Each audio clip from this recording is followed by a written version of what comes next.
এখানে সেলুন টেলুন নাই মনে হয়। আপনি যখন গিয়ে ওই ছবিটা কিন্তু বাংলাদেশে আসলো কিভাবে? ওখানে তো সিদ্দিক আকবরের ছবি নাই, ওখানে তো ফারুক আজমের ছবি নাই, উসমান জুন্নুরাইন মৌলা আলীর ছবি নাই, ওখানে শাহজালাল ইয়ামানির ছবি নাই, ওখানে শাহ পরানের ছবি নাই। যেই ছবি দেখে আপনি বললেন যে এরকম করে চুল কেটে দাও, সাথে সাথে আপনি ওই হাদিসে পড়ে গেলেন। আমার নবী বলেন ক্বালা রাসূলুল্লাহ সাল্লাল্লাহু আলাইহি ওয়াসাল্লাম মান তাশাব্বাহা বিকওমিন ফাহুয়া মিনহুম, যে যেই কওমকে অনুসরণ করবে সে তার সাথে থাকবে। আপনি চুলের দিক থেকে, মাথা থেকে শুরু করতেছি, আপনার মাথার চুল প্রথমেই ইহুদির চুল হয়ে গেছে।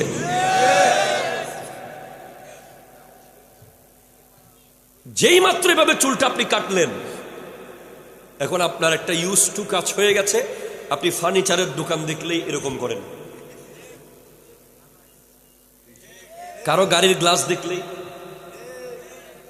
মোটরসাইকেল লুকিং গ্লাস দেখলে, মোবাইল ফোনে কিছুক্ষণ পর এরকম করতে করতে কয়বার টুপি নামাবেন, কয়বার টুপি দিবেন।